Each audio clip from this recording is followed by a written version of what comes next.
Hey guys, it's Mark with Daily Hustle Show, and today we're going to be discussing the recent daily sales tip, which is breaking down a customer resistance wall, sales resistance wall. Okay, every client that you go and talk to naturally has an indirect sales resistance wall. Okay, and what that wall really is protection from the client themselves and us as the sales rep. Sales reps have a terrible, terrible reputation, right? Of being sleazy and liars and unethical, right? Morals aren't even in the conversation when it comes down to sales reps, right? Well, unfortunately, that's the industry we're in. So naturally, we have that sales wall up whenever we're talking to sales reps in every form. Even if we're at your local electronics store and you want to buy a TV, right? When the person comes up to you and asks you a question, can I help you? What do you immediately say? No, I'm good. I'm just looking. Same thing when you walk into a car dealership. They come up to you. What can I help you? What can I help you with, right? I'm fine, just looking, right? That wall is so high that we don't even allow them in, right? Because we're just trying to protect ourselves. We do not want to be sold, right? Well, on this side of the table, when we're talking sales, it is up to us to break down that sales wall, okay? And as I call it, a sales resistance wall, a sales wall, okay? Now, there's three ways to break down a sales wall, okay? And it's time, persistence, and patience, okay? It does not matter what order they go in. Those are typically the three pieces. Now, there's little sublets off of each piece. The biggest piece that I want to talk about right now is patience, okay? It takes patience to break down a sales wall.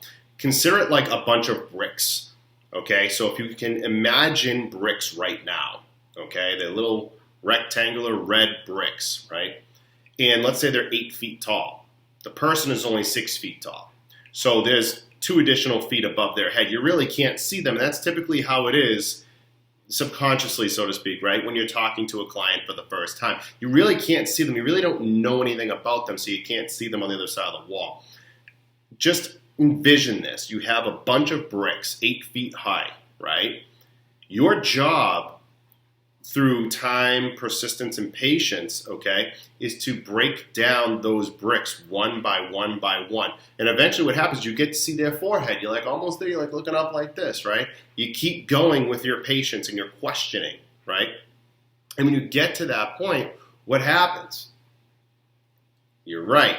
You start to break it down enough where you understand, wow, I'm getting on the same page with this person. Not an hour ago or a week ago or 2 months ago when we first started communicating, but now we are. Yes, because you've broken down that wall. Okay? Now, with patience, that comes with a lot of different information. It comes with relationship building, trust, rapport. Okay? That is what really breaks down that wall. However, the whole point of this show is to understand as a sales rep that you need to break that down, okay? If you feel that you can go right into an office space or someone's home if you're B2C sales, right? And you can just start pushing your product on them and become a product pusher, so to speak, right? For lack of a better phrase. Their wall is so high, you don't stand a chance.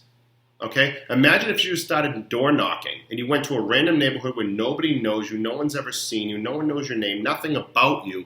You knock on their door and you say, hey, how are you? My name is Mark and I want to give you this iPhone. This iPhone is great. This is the iPhone 14, and you just start giving them all this information. Their sales wall is just strong.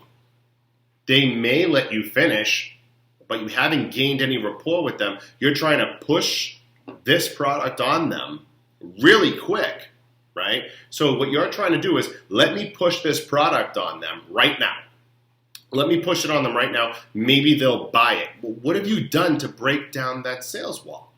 You've done nothing, based on that example, of course, right? Now look, there's different ways to break down the sales wall, but when we're focusing on patience, that takes time, right? That takes time for you to understand the person on the other side of the table, like we've talked about in other episodes, where you have to thoroughly understand your client, right? So for you to break down that wall, you have to have some patience. You have to develop some relationship with that person. Understand that person. Okay, most of your successful sales reps, they're not even really been discussing solutions yet or products, right? They're really not doing that at the very, very beginning because they have nothing to talk about. Right now, at the very beginning, it's just help me understand you. Help me understand the problem. And then we'll see if any of our solutions will actually fit into your lifestyle or your company lifestyle, right? So the first line of business is patience and understanding that it's going to take time, okay? It's not going to be we meet at 2 p.m. and the deal is closed. You guys know I do not like that phrase, but that deal is closed at 2:30. Well, how much rapport did you really build and trust in 30 minutes? Probably not much, right? And when that happens, if you're a product pusher and you're just telling people what they want to hear and you think you're breaking down that sales wall, you get a very, very high attrition rate to the point where people are just going to be canceling left and right because all you want to do is just push the product on there and get out of there, treat that client like they're just another number, ready, everything in volume, and get on to the next client. It doesn't work like that, at least not in 2023. Okay, the person that's in front of you is the most important person in that room. Okay, or people. Okay, they're the most important people in that room. And every time you talk to them, every time you deal with them, they are the most important person or persons, people, right, in that room. Okay, and when we're discussing patience with this sales wall, they will remove the bricks. You will not. It's not up to you to say, hey, let me just take some of these bricks down so we can talk. No. That's almost like going door-to-door sales and saying, let me just come in and we'll just talk about it. No. The sales wall is still so high and strong. They, as the client or clients, prospects, customers, they will remove those individual bricks. And when they remove them, they take a little bit off, you gained a little bit of trust, a little bit of rapport with them, okay? To the point where there's enough where you can have a conversation kind of like we're doing right now. And you can feel it. You'll see their mannerisms change, everything. Okay, so the first step is patience. Understand it's going to take a little bit of time. If you're a product pusher, this isn't going to work. Okay, you'll jump from company to company, product to product. That'll be your entire career.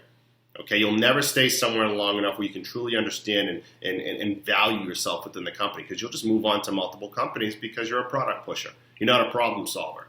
Okay, next is the actual concept of time, right? So far we've talked about patience itself. Now we're going to talk about time, okay?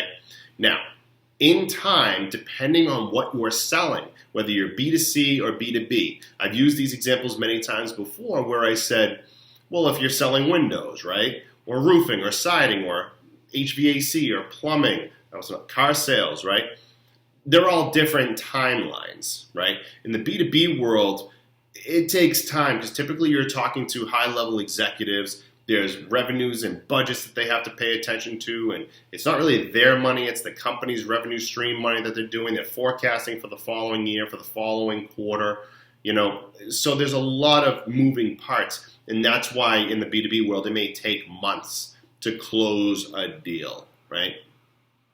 But in the B2C world, it's pretty quick. It could either be on the spot, as in that first meeting, or it could be in a week or two. But typically, it's usually never months out. Right, unless they're just really not interested in the product right now, in which case we're talking about qualifying a client, and that's a completely different show. You definitely didn't qualify them well enough. If you have to sit with them now and then meet with them in 3 months, you pretty much have to have the same conversation all over again. You wasted your time, okay, and theirs, okay?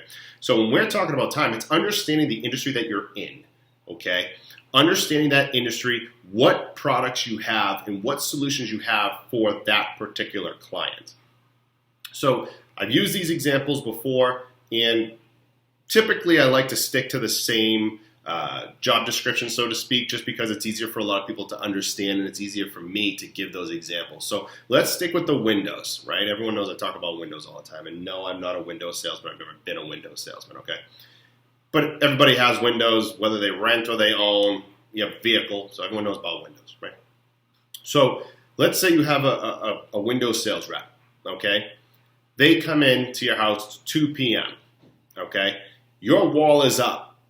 Whether you've already had Windows sales reps in the house before or you've had bad experiences or positive experiences, with sales reps in the past, you still have that natural wall up. If they want to come in and be a product pusher, they're just going to throw all their solutions at you without really understanding what you're looking for and understanding you as a person, okay, and understanding your buying patterns and how you move about life. They're just a product pusher, okay? They're going to give you whatever products they think you need instead of understanding you as a client and understanding what you're really looking for, okay? Because believe it or not, in our world, in the sales world, there are some people that just literally just want to talk. They're lonely. Okay, it's not often, but it does happen, right? And that's not really going to pay your bill. So it's understanding the concept of time. If you're in Windows and you're selling Windows, that time, that concept of time might only be like that same day or within a week or two at the absolute most, right? It's like I said, it's not months down the line. If you're meeting, we're in March right now. If you're meeting in March and they don't want the job done until September, you should probably either, if they're not giving you a deposit right now to secure everything and secure the order, essentially you're probably going to have to go back out, and you're going to find that out and sniff that out at the very beginning of the conversation, which is a title for another episode. But it's understanding the time, okay, and understanding what you have. If you know you're selling Windows and typically you're either selling within a day to 2 weeks, that sales wall is, if it's high up, you have to learn and understand how to break that down slowly. So they, as in the clients, are removing those bricks as you go, okay? And doing it at a quicker pace. Remember, in B2B sales, it can take months and sometimes even over a year if we're talking big enterprise accounts, right? $1 million accounts or multi-million-dollar accounts. That takes time. But in that time frame, that B2B sales rep understands, well, this is my timeline. This is my time slot. I have almost a year to break down that wall and understand my client, understand the relationship that I'm trying to build and some rapport with them and some trust. If you're in Windows, it's not going to take a year, right? So you have to understand that. If you're in car sales, I've used this example before. In car sales, they know that you're probably going to buy either right then and there or very shortly thereafter, right? So you have to learn to break down that sales wall. So understanding your time, okay, the concept of time in the industry that you're in is going to help you break down that sales wall, okay? If you know that you're typically going to sell within 2 hours, that's usually the average that you do to sell in windows or in cars or in roofing and siding or plumbing and HVAC, whatever. If it takes 2 hours, you know that's your time window. And if not, it's as much as 2 weeks. So now you know, look, I may still have to break down some of this wall a little bit. I need more time with them. However, I have another appointment to get to. So if I can't solve their problem right now, maybe I'll reconvene with them, okay? If your company does not allow you to do that and they'll move your appointments for you, okay, so you don't have to worry about it, you just worry about the person in front of you, then take more time, okay? And that's fine. That will be understanding the time concept, okay? We've already discussed understanding the patience side of breaking down that wall. The third and final piece is persistence. And that is understanding the concept of listening to your client consistently, okay? Being persistent is also not pushy, okay? Being persistent is understanding what your client needs, their pain points, however way you want to describe it, their problems, understanding it and being persistent on how your solutions, remember solutions is plural, we're not talking about a singular solution here.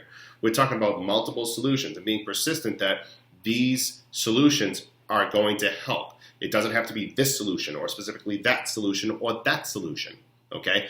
It's all of these are solutions for you, okay? It just depends on which one you want. So being persistent on it and understanding it, knowing your product, knowing the company that you work for, because at the end of the day, when we buy this phone, we're not just buying the phone, we're buying that logo that's on the back, which of course mine doesn't have because it's blocked, but you know what I mean? We're buying that brand, right? And there's got to be a level of trust with that brand, okay? So being persistent in understanding your product, understanding how your product can help that specific client sitting across the table from you or on the other side of the laptop or the other side of the phone, understanding that, understanding how the company can back up that product, okay, with your client.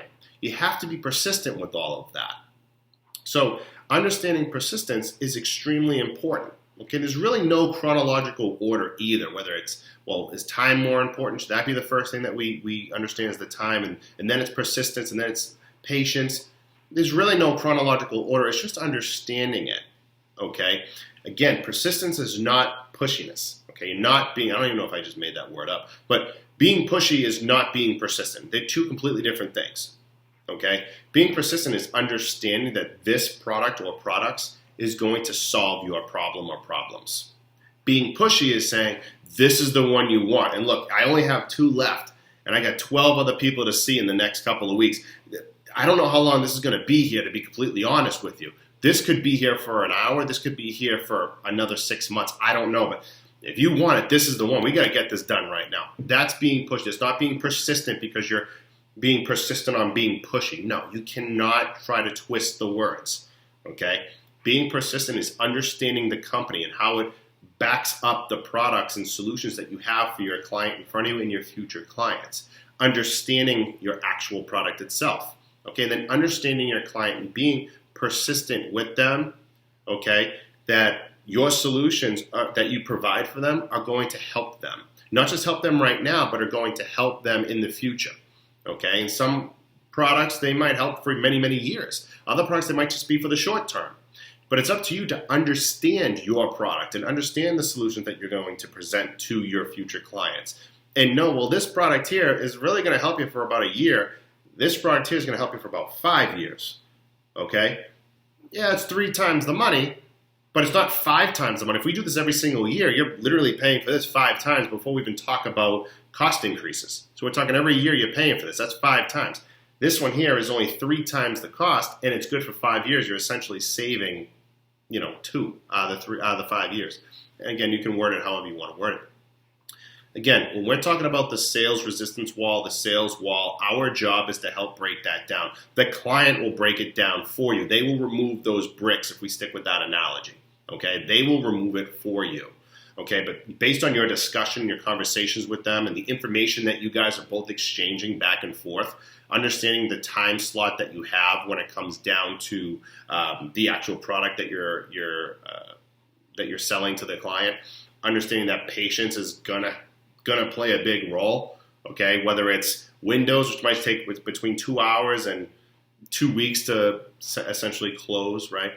Or if it's B2B sales, which might take months and sometimes over a year, understanding that you have a time slot and there's a level of patience associated with that. And lastly is persistence. As we discussed, you have to be persistent on your product, your solutions, the company that's backing up the products, and all the solutions that you have laid out for your clients, okay? If your client says, you know what, no, none of these phones are really going to help. However, you know that they are going to help because you understood that they said, well, these are my problems. Well, you told me that these were your problems. Let's say problem A, B, C. Well, problem A is solved with this because of this reason.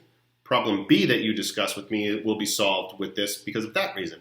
And problem C that you discuss with me will also be solved with this because of this reason as well.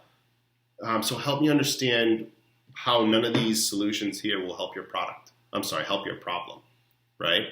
So that's being persistent. That's not being pushy. That's giving them information and knowledge. Maybe you missed something along the way. So they just did not understand. They needed you to kind of break that down for them.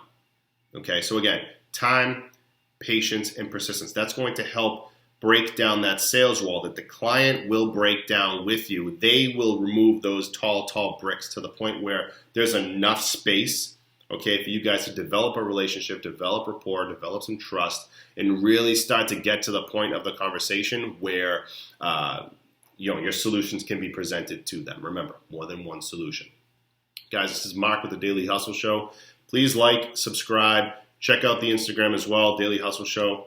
We're on TikTok as well. We do daily sales tips on TikTok and YouTube with shorts, and then we have our regular long videos to help everyone, whether you're in the sales industry or just getting started, or you're a new business owner or an existing business owner. This is really going to help you. So again, guys, thanks again for listening. On to the next.